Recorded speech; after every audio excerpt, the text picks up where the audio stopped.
दोस्तों, squid game season 3 के पहले पार्ट की शुरुआत होती है गेम हॉल को दिखाते हुए, जहां गेम सोल्जर्स कई प्लेयर्स के साथ प्लेयर 246 को भी शूट कर मार देते हैं और फिर इनकी लाशों को बॉक्सेस में पैक करके इनके ठिकानों तक पहुंचाया जाता है। लेकिन तभी कांग नो यूल अपने दुश्मन सोल्जर से कहती है कि मैं अब से तुम्हारे साथ हूँ, बस मुझे ऑर्गन रूम में चलो, मैं देखना चाहती हूँ कि वहाँ आखिर होता क्या है। ये सुन सोल्जर भी इसकी बात मान जाता है। इसके बाद गेम सोल्जर्स गेम हॉल में हमारे मेन हीरो गीहुन की लाश ताबूत में रखकर लाते हैं, जो जख्मी था पर अभी भी जिंदा था, इसकी सांसें चल रही थी। दूसरी तरफ जुनहो को दिखाया जाता है, जो अब भी आइलैंड की तलाश में जुटा हुआ था और अब इनका एक साथी गुमनाम तरीके से गायब हो गया था। जुनहो बोट पर उसे ढूंढने का फैसला करता है, पर कैप्टन इन्हें लाश को ढूंढने में टाइम वेस्ट न करके आइलैंड तक पहुंचने की सलाह देता है और ये बात जुनहो को भी काफी पसंद आती है। बोट आगे बढ़ती है और समुद्र में वही लाश दिखाई जाती है। इधर अब गीहुन को भी होश आ जाता है और जब इसे पता चलता है कि इसके सारे साथी हमले में मारे गए हैं, तो ये उन सब की मौत का जिम्मेदार खुद को ठहराता है। इतने में सोल्जर्स आकर इन्हें पैसे दिखाते हुए बताते हैं कि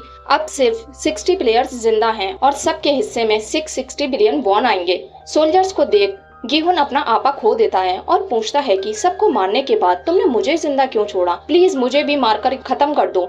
ये सब तमाशा गेम का सरदार यानी मेन विलन भी देख रहा होता है। तभी इसे बोर्ड के कैप्टन का फोन आता है, जो जुनहो के पूरे प्लान को रिवील कर देता है। ये सुन विलन इसे ऑर्डर देता है कि गेम खत्म होने तक वो टीम को लेकर यहाँ ना आए और अगर हालात ज्यादा बिगड़े तो वो सबको मार दे। इसके बाद नेक्स्ट गेम के लिए वोटिंग होती है, जिसमें गीहुन कोई वोट नहीं देता, पर सभी प्लेयर्स अपने अपने वोट देकर इस गेम को खेलने के लिए राजी होते हैं। दूसरी तरफ नोयुल पार्टनर के साथ ऑर्गन रूम तक जाने लगती है। इधर वोटिंग जीतने के बाद कुछ प्लेयर्स गीहुन को तंग करते हैं, क्योंकि उसकी वजह से कई लोग मारे गए थे।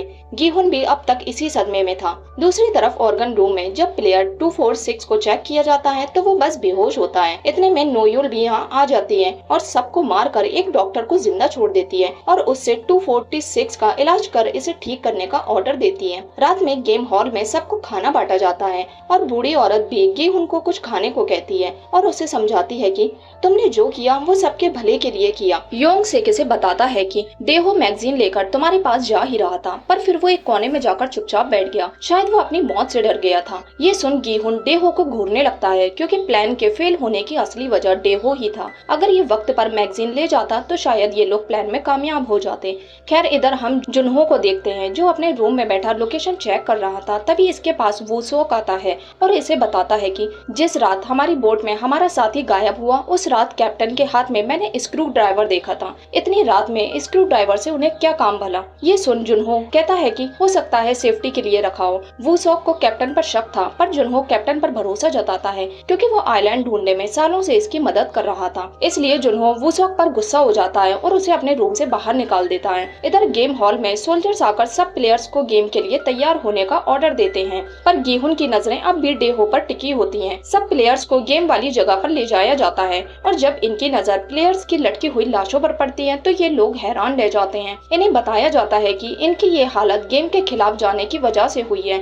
साथ ही इन सब को भी गेम सही न खेलने पर मारने की धमकी दी जाती है। गेम हॉल में सब प्लेयर्स को एक एक बॉल लेने को कहा जाता है। किसी के पास रेड बॉल आती है तो किसी के पास ब्लू बॉल, और हमारे मेन हीरो गीहुन के हाथ में रेड बॉल आती है। इसके बाद सीन शिफ्ट होता है नोयुल पर, जिसे डॉक्टर बताता है कि प्लेयर 246 को ब्लड की जरूरत है और किस्मत से नोयुल का ब्लड ग्रुप भी मैच कर जाता है, इसलिए वो अपना ब्लड दे देती है। गेम हॉल में एक सोल्जर सबको गेम के बारे में बताता है और इस गेम का नाम था हाइड एंड सीक। इसमें रेड प्लेयर्स को ब्लू प्लेयर्स को ढूंढना था और फिर उनकी जान लेनी थी। ब्लू टीम को एक बॉक्स में एक चाबी दी जाती है, जो कि रूम्स की थी। इसी चाबी से रूम का लॉक खोलकर इनको वहां छुपना था। ये सुन रेड टीम भी मारने के लिए कोई हथियार देने की गुजारिश करती है और फिर बॉक्स में एक पैना चाकू इन्हें दिया जाता है। सोल्जर इन्हें बताता है कि ये चाकू सिर्फ ब्लू टीम को मारने के लिए है, इससे रेड टीम मेंबर्स आपस में एक दूसरे को नहीं मार सकते हैं। पैने चाकू को देखकर ब्लू टीम में खौफ का माहौल पैदा हो जाता है, क्योंकि उन्हें सिर्फ छुपना था, न कि सेफ्टी के लिए इनके पास कोई हथियार था। जब ये यही बात सोल्जर्स को समझाते हैं तो सोल्जर इन्हें बताता है कि गेम शुरू होने से पहले दोनों टीमों को ये मौका दिया जा रहा है कि वो सहमति से एक दूसरे की टीम को एक्सचेंज कर लें। यानी अगर ब्लू और रेड टीम मेंबर्स आपस में एक दूसरे की टीम चेंज करना चाहते हैं तो वो कर सकते हैं। ये सुन सब लोग बहुत खुश होते होते हैं, लेकिन सिर्फ गेम शुरू होने से पहले ही ये टीम एक्सचेंज का रूल रखा गया था। इधर जुनहो ड्रोन ऑपरेटिंग टीम के साथ आइलैंड ढूंढने के लिए निकल पड़ता है, लेकिन जाने से पहले ये वूसॉक को कॉल कर साथ चलने को कहता है, पर वूसॉक इसे कहता है कि मैं कैप्टन की सच्चाई सामने लाने की कोशिश कर रहा हूँ, इसलिए तुम चले जाओ। वूसॉक अपने दोस्त के साथ कैप्टन के खिलाफ सबूत ढूंढने के लिए निकल पड़ता है। इधर नामग्यू मिनसू के पास आकर उसे तंग करता है और कहता है कि तुम एक नंबर के फट्टू हो, तुम किसी को नहीं मार पाओगे, इसलिए बेहतर है ब्लू टीम में चले जाओ। लेकिन मिनसू खामोश रहता है। मिनसू जुनही के पास जाकर उसे रूम की चाबी देता है ताकि वो दोनों बचकर वहाँ छुप जाएं। लेकिन नाराज जुनही इसकी एक नहीं सुनती